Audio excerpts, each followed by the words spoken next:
हमारी बुद्धि केवल निर्णय लेने का साधन नहीं, यह हमारे आध्यात्मिक जीवन का सारथी है। उपनिषदों के अनुसार स्थिर, शुद्ध और विवेकपूर्ण बुद्धि ही साधक को अज्ञान, माया और चंचलता से पार ले जाकर आत्म साक्षात्कार की ओर अग्रसर करती है।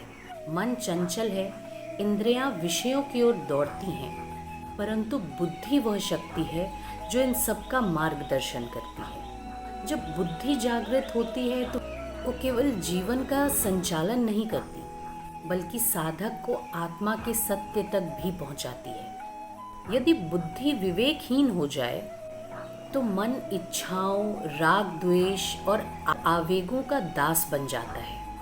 तब इंद्रियां अनियंत्रित घोड़ों की भांति साधक को इधर उधर भटका देती है। अतः बुद्धि का परिष्कार मुक्ति के मार्ग की अनिवार्य आवश्यकता है। परिष्कृत बुद्धि नाम रूप के आवरणों को भेद कर वस्तुओं को उनके वास्तविक स्वरूप में देखती है।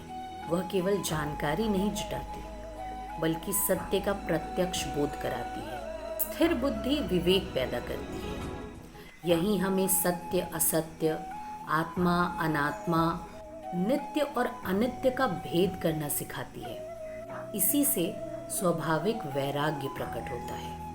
आधुनिक न्यूरोसाइंस बुद्धि की क्षमता को एग्जीक्यूटिव फंक्शन कहती है। ध्यान, स्मृति, निर्णय और आत्मनियंत्रण की शक्ति।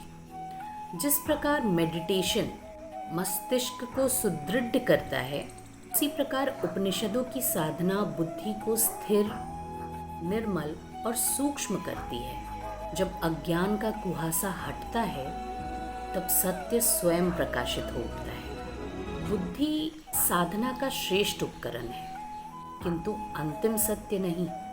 आत्म साक्षात्कार तब होता है जब बुद्धि भी पूर्णतः शांत होकर शुद्ध चैतन्य में विलीन हो जाती है। दैनिक जीवन में बुद्धि का विकास कैसे करें? बुद्धि को निर्मल और प्रखर बनाने के लिए आत्मविचार, ध्यान, सजग एवं धर्म सम्मत निर्णय, सत्संग, स्वाध्याय और संयम पूर्ण जीवन, इन साधनों का नियमित अभ्यास आवश्यक है। बुद्धि लक्ष्य नहीं, मार्गदर्शक दीपक है। उसे ज्ञान, साधना और विवेक से प्रज्वलित करें। जब उसकी ज्योति निर्मल और स्थिर हो जाती है, तब उसी प्रकाश में आत्मा स्वयं अपना अनंत, शांत और अखंड रूप प्रकट कर देती है।